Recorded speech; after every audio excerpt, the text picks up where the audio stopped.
Bine v-am regăsit la un alt episod. Astăzi aș vrea să vorbesc iarăși încă un subiect foarte important care de cele mai multe ori nu a fost înțeleasă de biserică, și anume dacă suntem în Iisus Hristos, mai trebuie sau nu mai trebuie să împlinim legea.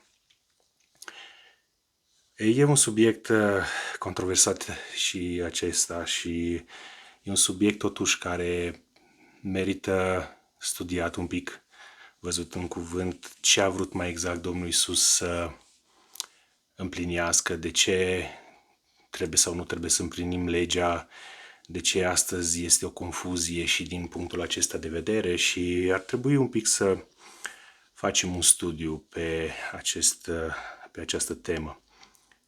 Tura trecută am vorbit despre: ai avut tu parte de Evanghelia completă, da sau nu? Eu cred că am pus foarte mulți oameni pe gânduri cu această temă, având un feedback foarte interesant. Mii de oameni au vizualizat acest video, am avut multe întrebări și făcând acel studiu ne-am dat seama că nașterea din nou nu este un eveniment care majoritatea nu și le aduc aminte. Uitându-ne în Faptele Apostolilor, de fapt am văzut că pentru a te naște din nou era nevoie de Evanghelia completă, și tura trecută am vorbit despre ce este Evanghelia completă. Fac un rezumat mic doar ca să putem să conectăm subiectul de astăzi cu subiectul de tura trecută, și dacă cineva dintre voi încă mai are această întrebare, oare sunt sau nu sunt născut din Dumnezeu, vă îndemn să mergeți înapoi la mesajul anterior și să vedeți dacă într-adevăr ați făcut niște pași necesari pentru a ajunge în posesia nașterii din nou. Am văzut că pentru naștere din nou, biblic vorbind, este nevoie în primul rând de credință. Credința vine în urma auzirii. Deci când oamenii propovăduiesc Evanghelia lui Iisus Hristos, se trezește în oameni acea dorință de a crede în Dumnezeu, și această credință că Iisus este Fiul lui Dumnezeu, urmată imediat de o conștientizare a faptului că este nevoie de iertarea păcatelor, omul a înțeles și partea aceasta, se pocăiește în inima lui, intră în apa botezului, moare împreună cu Hristos, înviază împreună cu Hristos, și după ce păcatele îi sunt remise, după ce totul dat la o parte, Duhul Sfânt se coboară peste acel om fără nicio problemă, pentru că pașii aceștia au fost lăsați de Dumnezeu, și atunci vedem că nașterea din nou se produce în om. Astăzi aș vrea să vorbesc despre după ce omul este născut din nou. Este născut din Dumnezeu, a primit o creație nouă, este Fiul de Dumnezeu, umplut cu Duhul Sfânt, și este această dezbatere în care oamenii de cele mai multe ori vor să se întoarcă înapoi la faptele legii. Și ia să vedem ce spune Biblia despre mântuirea căpătată prin har sau prin lege, pentru că este un subiect foarte important. Noi am mai menționat în dățile trecute importanța trăirii prin har și cum harul astăzi nu a fost înțeles destul. Foarte mulți oameni conectează harul cu faptul acesta de a trăi în păcat. Că harul, acum poți să faci ce vrei tu și așa mai departe. Cu toții știm asta, dar nu, am ajuns la concluzia că odată ce omul trăiește prin har, el trăiește cu natura lui Dumnezeu în el. Căci acum nu mai trăiesc eu, ci Hristos trăiește în mine.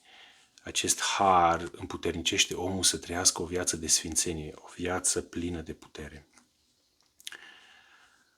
Tot așa o să alegem versiunea Dumitru Cornilescu, am să punem pe ecran toate textele pe care le vom citi, și înainte să judecăm acest mesaj, înainte să dăm cu piciorul în el, aș vrea totuși să stați până la capăt, să vedem mai exact ce se întâmplă dacă trăim prin lege și ce se întâmplă dacă trăim prin har. Sunt două lumi total diferite, și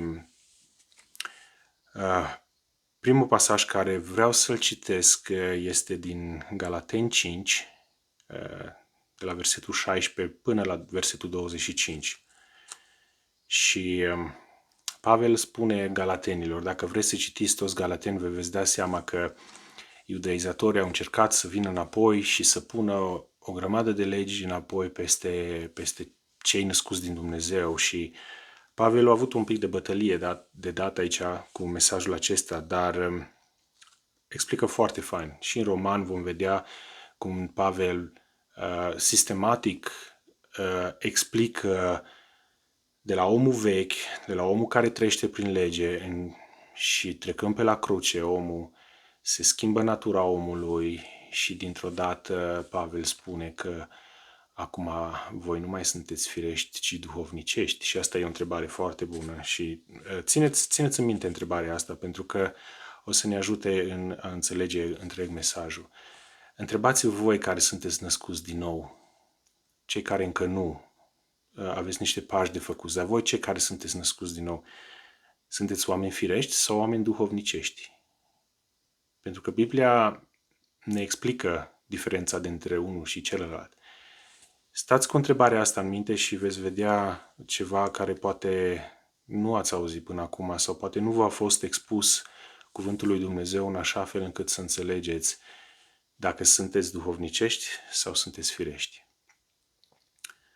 Haideți în Galateni 5:16 și încep să citesc.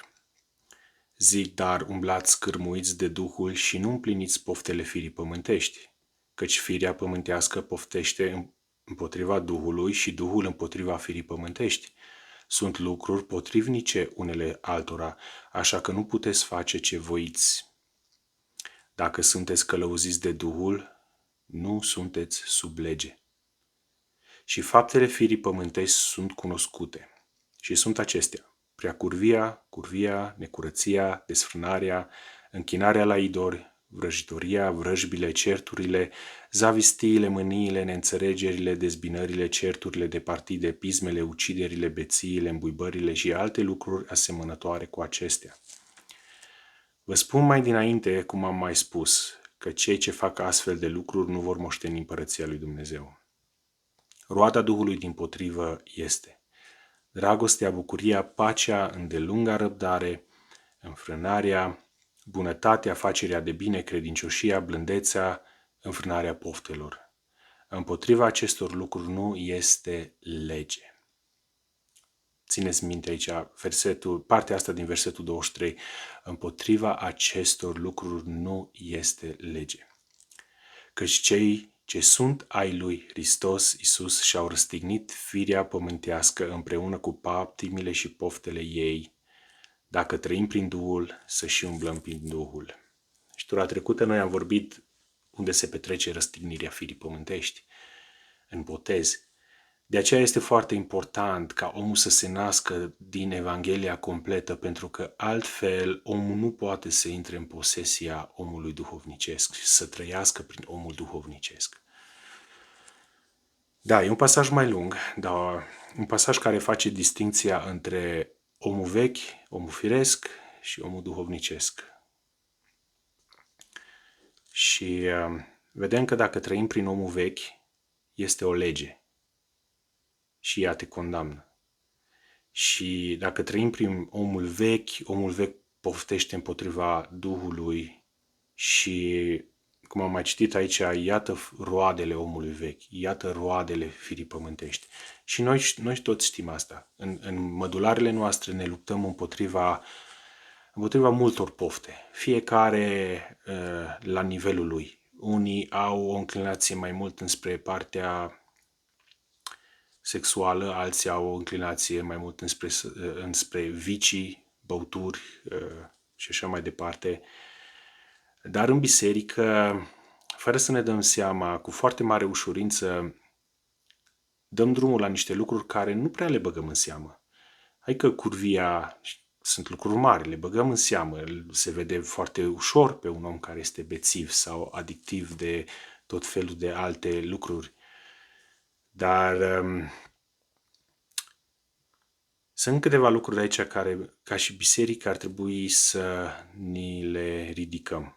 De exemplu, certurile de partide, vrăjbile. Vrăjitoria de cele mai multe ori intră în categoria aceasta, pentru că vrăjitoria înseamnă când cineva încearcă să manipuleze pe altcineva. Și de foarte multe ori duhul acesta de vrăjitorie este în biserici prin faptul că încercăm să manipulăm oamenii într-un fel cum am vrea noi ca ei să gândească. Și asta cade în categoria vrăjitoriei. Este un duh de vrăjitorie care încearcă să manipuleze. Și vedem că împotriva acestor lucruri este lege. Și dacă noi trăim prin firea pământească, vom muri negreșit. O să citim în Roman faptul acesta când tot Pavel spune că nu mai trăiți după îndemnurile firii, că veți muri. Dar dacă trăiți prin omul dinăuntru, prin omul duhovnicesc, veți trăi și veți avea viață veșnică. Am văzut faptele firii. Împotriva faptelor firii este lege și dacă legea te condamnă, legea este dură. Ea te condamnă și nu are milă. Dar slăvit să fie lui Dumnezeu că El a venit cu soluția și soluția este omul duhovnicesc, omul născut din Dumnezeu. Și vedem care sunt roadele Duhului atunci când, de-aia am spus tura trecută că e foarte important botezul cu Duhul Sfânt. Pentru că fără Duhul lui Dumnezeu nu avem cum să trăim o viață prin roadele Duhului Sfânt. Și roadele Duhului Sfânt, dimpotrivă, sunt dragostea, bucuria, pacea, îndelunga răbdare, bunătatea, facerea de bine, credincioșia, blândețea, înfrânarea poftelor. Și cum a spus tura trecută, a spus, împotriva acestor lucruri nu este lege. Ca să nu mai fim condamnați, pentru că spune că cei care sunt în Hristos Iisus nu mai trăiesc după îndemnurile firii, nu mai sunt condamnați, ci ei trăiesc după îndemnurile Duhului. Și dacă noi trăim prin îndemnurile Duhului, noi nu mai suntem judecați de lege, pentru că pe noi ne judecă jertfa de pe Golgota. Și atunci când trăim prin roadele Duhului, când iubești, nu există lege care să te condamne. Când ai bunătate, nimic nu te condamnă. Nu există lege împotriva acestor lucruri. Când ai îndelungă răbdare, nu vine poliția la ușă la tine că ai îndelungă răbdare, dar dacă prea curvești sau faci alte lucruri, s-ar putea să ai consecințe. Legea te judecă. Bunătatea, facerea de bine, credincioșia, blândețea, înfrânarea poftelor. Vedeți ce diferență este între omul firesc și omul duhovnicesc? Și o să ne întoarcem înapoi la subiectul de astăzi. Trăim noi astăzi sub lege sau nu?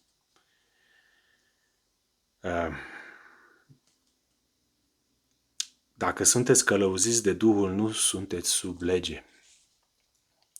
Și am avut discuții de-a lungul timpului cu oameni care cu tot din adânsul vor să țină legea. Da, vor și jertfa Domnului Iisus Hristos, dar tot legea este pentru ei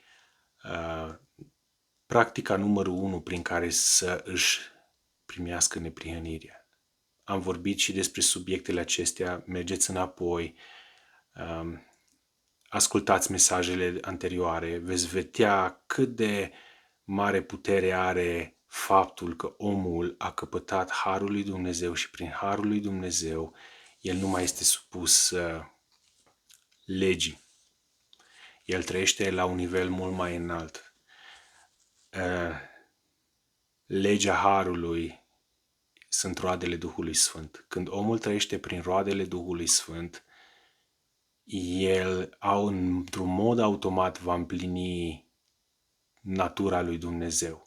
Prin firea pământească ni s-a arătat că nu avem cum să împlinim legea. Nu avem cum să fim ca și Dumnezeu, sfânt în toate lucrurile.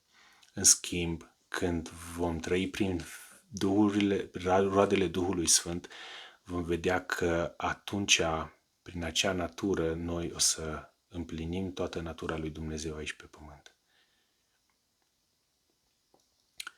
Nu mai încercați să trăiți cu firea pământească împlinind voia lui Dumnezeu, pentru că nu aveți cum și o să eșuăm.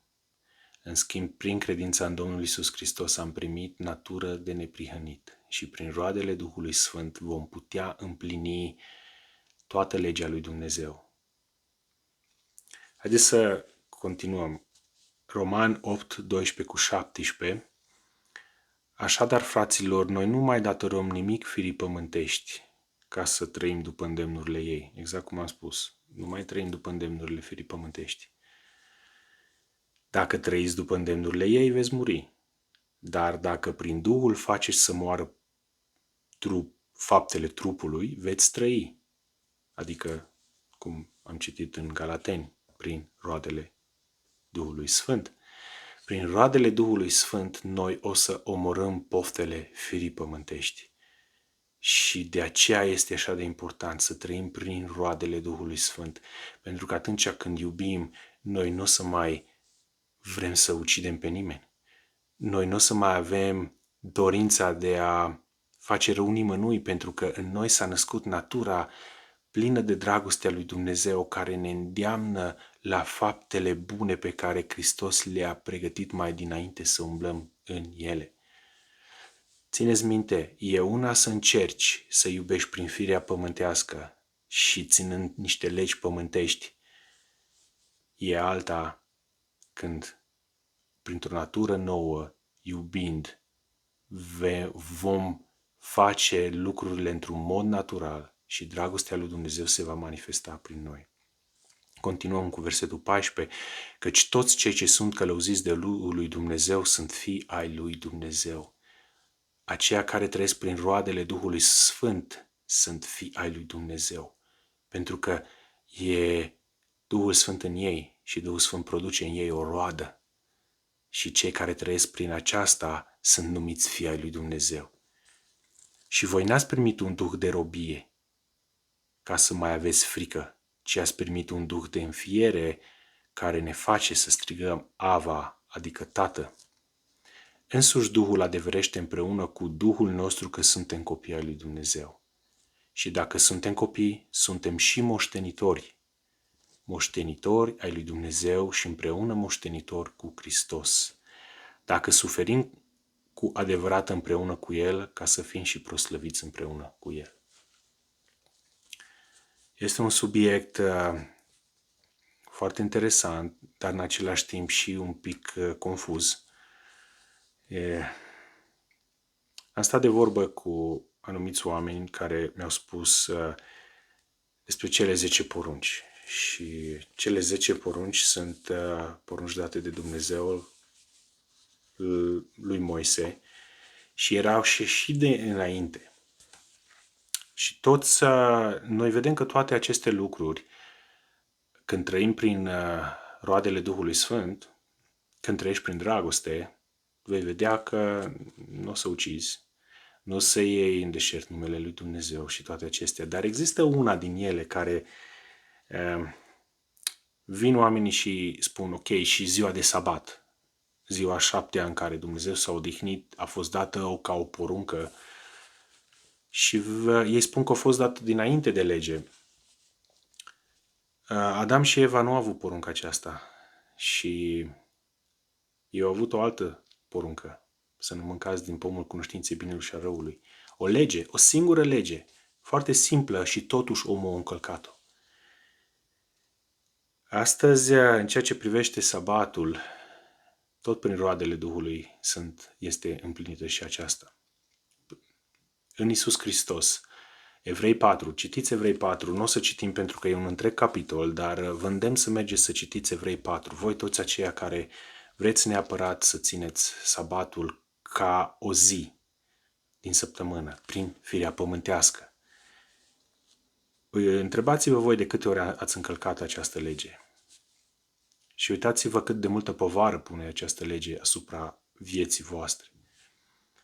Evrei 4 spune că în Iisus Hristos noi ne odihnim. Noi am intrat în odihna lui Dumnezeu prin Iisus Hristos și noi ne odihnim față de faptele legii, pentru că noi acum trăim la un nivel duhovnicesc, la un nivel mult mai mare și prin acest om duhovnicesc noi împlinim inclusiv și ziua de sabat.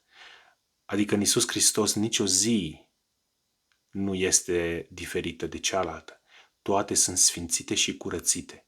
Nu mai este duminică sau sâmbătă sau luni sau marți, ci în Iisus Hristos toate zilele sunt la fel de importante. Noi trebuie să ne odihnim în Hristos Iisus în fiecare zi. Să trăim prin roadele Duhului Sfânt în fiecare zi.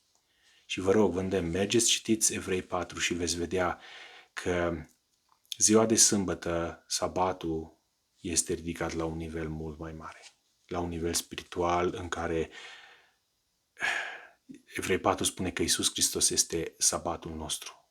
Și noi, intrând în El, noi nu suntem în Iisus Hristos doar o zi pe săptămână, noi suntem 24 din 24. Duhul lui Dumnezeu nu ne părăsește.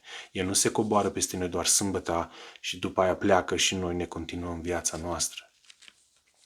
E un subiect un pic delicat, e un subiect un pic controversat, dar de atâtea ori spune și Pavel că nu mai cei care vor să împlinească legea încalcă jertfa Domnului Iisus Hristos în picioare. Și este un lucru interesant, pentru că stă Domnul Iisus și desparte caprele de oi și la oi le spune: veniți, binecuvântații Tatălui, și la capre le spune: plecați de aici, că nu v-am cunoscut voi cei care faceți fără de lege. Și fără de legea sunt aceia care țin legea. Ei sunt încălcătorii legii, pentru că s-a spus foarte clar, legea nu o poți ține, ea a fost doar un îndrumător. Ori de câte ori vrei să faci legea și să-ți capeți neprienirea prin lege, la un moment dat o vei încălca și te faci călcător de lege. Intri în categoria caprelor și nu în categoria oilor, pentru că oile sunt acelea care și-au pus nădejdea în jertfa Domnului Iisus Hristos. Ei și-au căpătat neprihănirea prin credința în Domnul Iisus Hristos. De aceea ei au trăit prin roadele Duhului și împotriva roadelor Duhului nu este lege. Ei nu sunt călcători de lege pentru că ei au ales crucea, au ales opțiunea să trăiască prin credința în Domnul Iisus Hristos.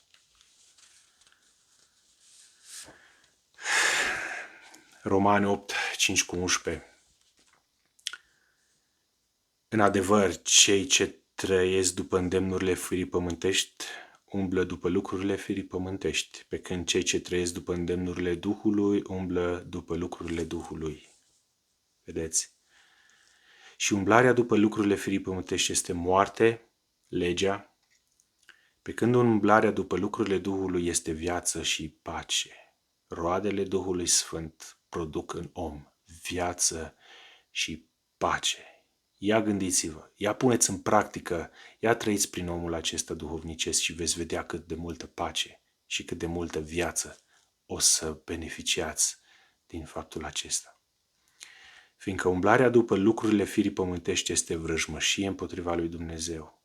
Deci voi, cei care vreți să țineți legea prin firea pământească, să obțineți neprienirea prin lege, este vrăjmășie împotriva lui Dumnezeu. Din ce cauză? Pentru că toți aceia care vor legea spun jertfei Domnului Iisus Hristos că nu este de ajuns. Și este o insultă împotriva lui Dumnezeu. Pentru că jertfa Domnului Iisus Hristos a fost total împlinită. Era cel mai mare lucru pe care Dumnezeu l-a făcut omenirii și noi, ținând legea, spunem: nu-i de ajuns. N-ai făcut o treabă bună, Doamne Iisuse, la Golgota. Noi vrem ca să-ți arătăm ție că noi putem. Asta este atitudinea omului firesc. De aceea este vrăjmășie împotriva lui Dumnezeu. Căci ea nu se supune legii lui Dumnezeu și nici nu poate să se supună. Deci, cei ce sunt pământești nu pot să placă lui Dumnezeu, cei ce sunt firești, cei ce trăiesc prin fire, cei ce vor ca prin firea pământească să obțină harul lui Dumnezeu. Nu are cum. Firea nu se supune niciodată și niciodată nu s-a putut supune legii lui Dumnezeu. Deci cei ce sunt pământești nu pot să placă lui Dumnezeu. Voi însă nu mai sunteți pământești. Amintiți-vă de întrebarea care am pus-o de la bun început. Ci duhovnicești. Deci orice copil al lui Dumnezeu nu mai este firesc, pământesc, ci duhovnicesc. Deci dacă vă mai considerați ca voi fiind oameni care sunteți născuți din Dumnezeu și vă uitați în oglindă și vă considerați în continuare că sunteți firești, ați fost mințiți și ați crezut minciuna. Cuvântul Domnului ne spune că acum voi nu mai sunteți pământești, ci duhovnicești. Romani 8:9. Țineți minte, uitați-vă și voi cu ochii voștri. Dar condiția este dacă Duhul lui Dumnezeu locuiește într-adevăr în voi. Și aici mă întorc chiar înapoi la ceea ce s-a întâmplat la nașterea din nou. Ai avut o parte de Evanghelia completă? Ai avut o parte de botezul cu Duhul Sfânt? Ai avut tu parte de botezul în apă? Ai avut tu parte de credința în Domnul Iisus Hristos? Ai avut tu parte de pocăință? Și astea, puneți-le toate la un loc. Veți primi nașterea din nou.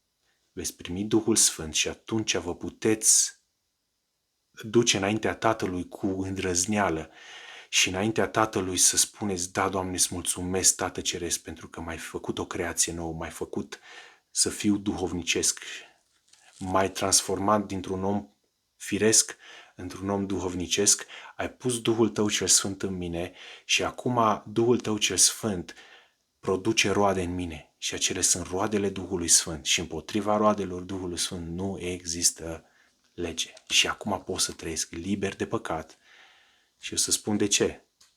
Omul care trăiește prin Duhul nu păcătuiește. Omul care trăiește prin firea pământească, el păcătuiește. Că va încălca legea, imposibil să nu încalci legea. Versetul 10, și dacă Hristos este în voi, trupul vostru, da, este supus morții din pricina păcatului. Aici vorbim de firea pământească, carnea, care la un moment dat și ea va fi schimbată. Dar Duhul vostru este viu din pricina neprihănirii. Neprihănirea care s-a căpătat prin credință în Domnul Iisus Hristos. Nu neprihănirea căpătată prin lege, că legea nu dă neprihănire. Legea este un judecător aspru, foarte aspru.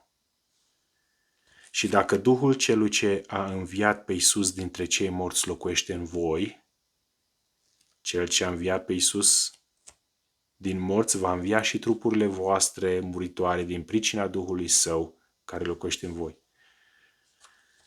Foarte fain.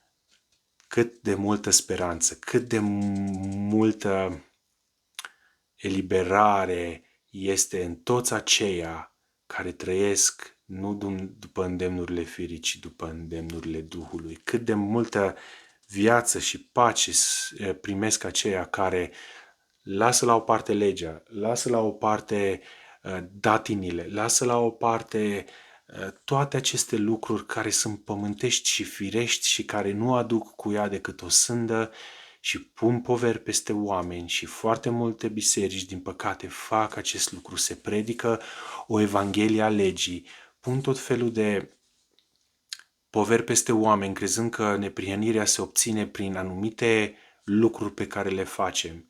Și noi nu ne dăm seama că acei oameni au nevoie să li se predice adevărul, să aibă parte de Evanghelia completă și ei să primească Duhul Sfânt, ca ei să nu mai trăiască, ci Hristos să trăiască prin ei, adică prin roadele Duhului Sfânt. Și acei oameni vor fi fericiți, dar pentru că au crezut o minciună, sunt condamnați. Și veți vedea, și puneți-vă voi singuri întrebarea aceasta. Ori de câte ori ați încercat să trăiți o viață mai sfântă prin propriile forțe, niciodată nu se poate. Ori de câte ori ați zice, gata, astăzi e ultima dată, nu o să mai fac de astăzi, și veți vedea că mâine iarăși cădeți și cădeți și cădeți. Este importantă nașterea din nou. și nașterea din nou, cum am spus.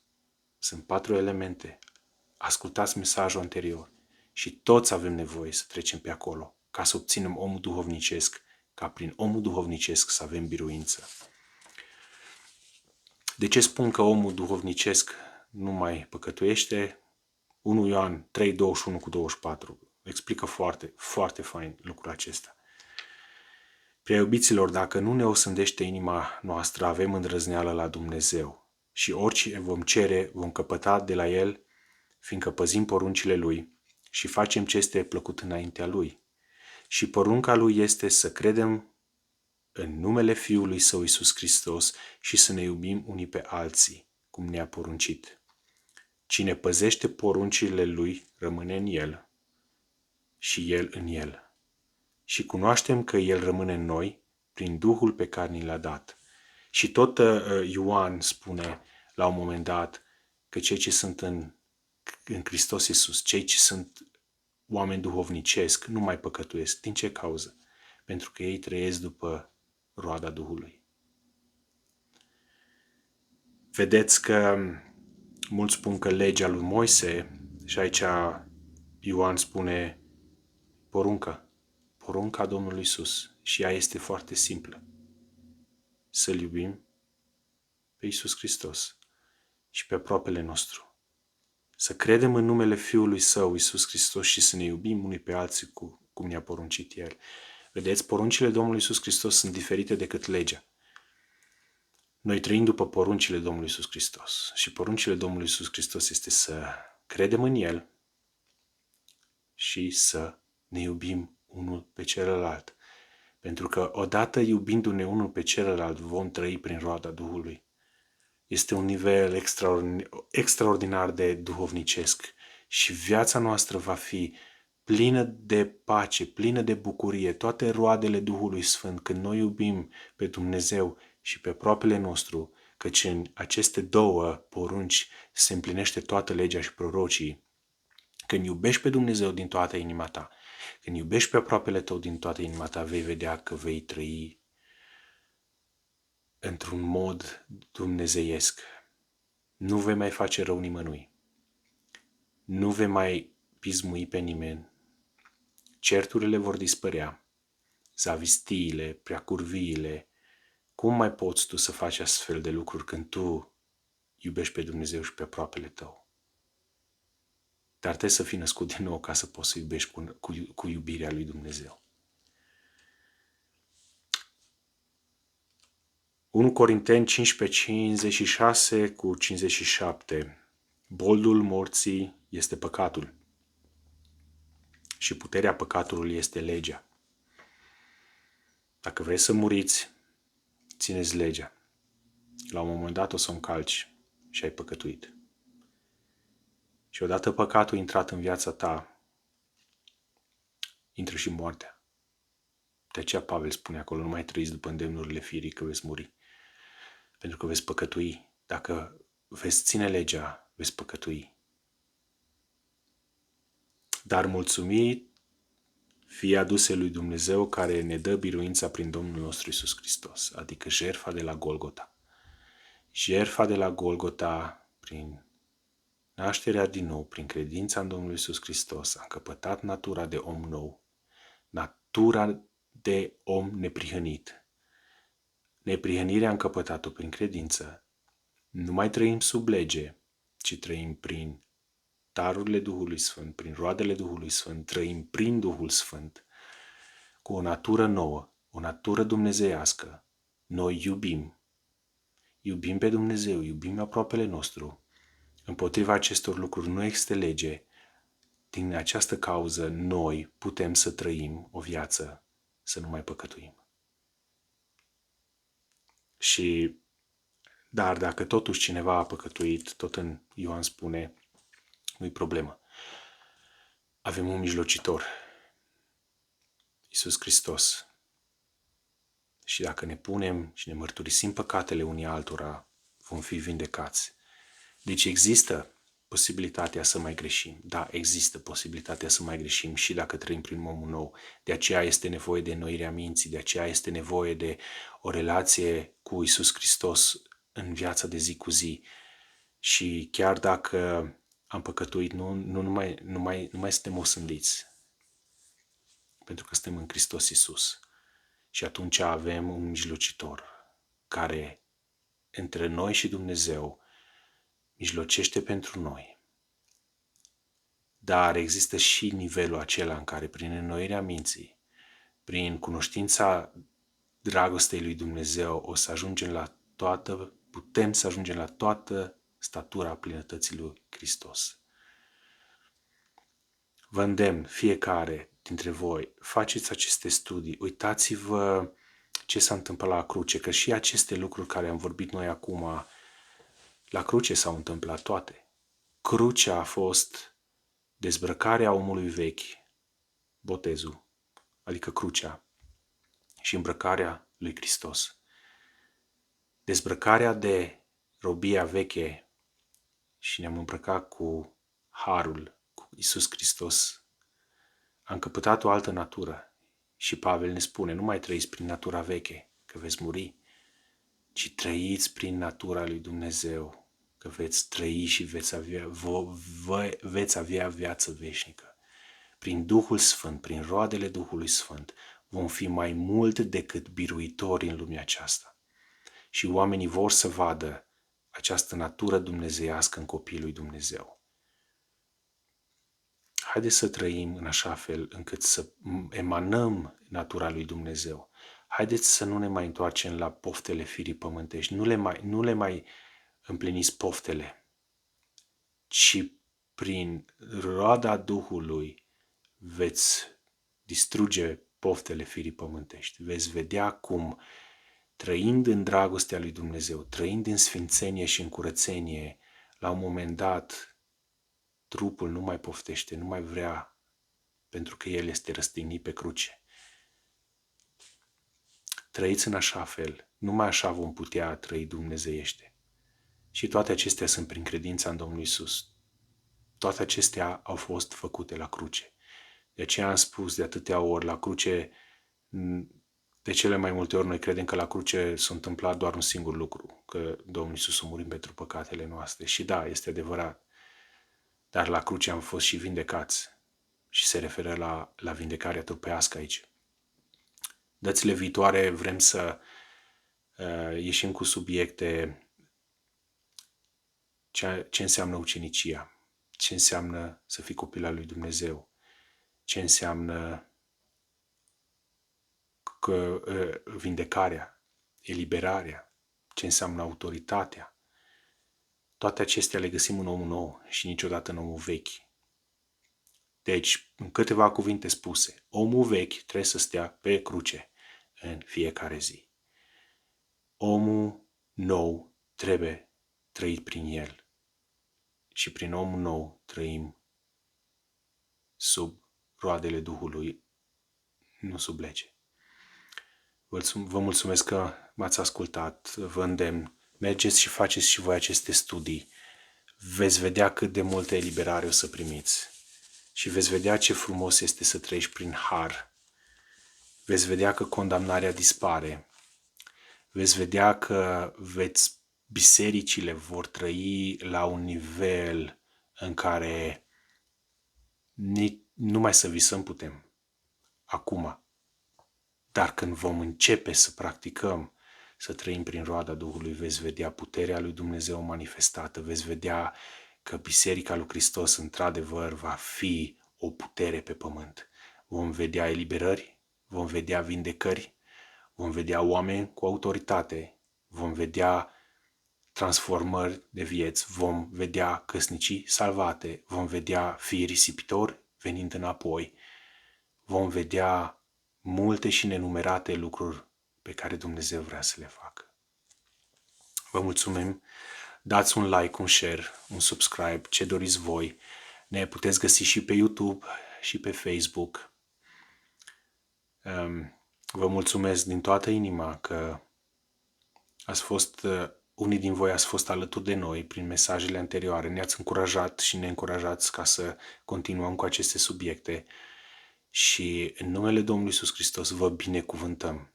Vă binecuvântăm cu înțelepciune cerească, ca prin Duhul Sfânt să primiți revelații peste revelații, să puteți înțelege voia bună și desăvârșită a lui Dumnezeu. Și vă mai spun încă o dată, Harul lui Dumnezeu o să ne îndemne să trăim în sfințenie. Și asta este chemarea noastră ca și a copiii al lui Dumnezeu, să trăim curați și sfânți înaintea lui Dumnezeu. Fiți binecuvântați. Amin.